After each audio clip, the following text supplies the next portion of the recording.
పిల్లలు బాలుడు కాదు.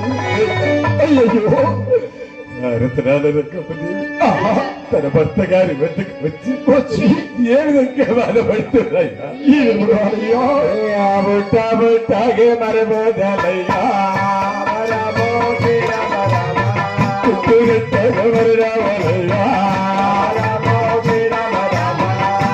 పక్కన వృక్షాలు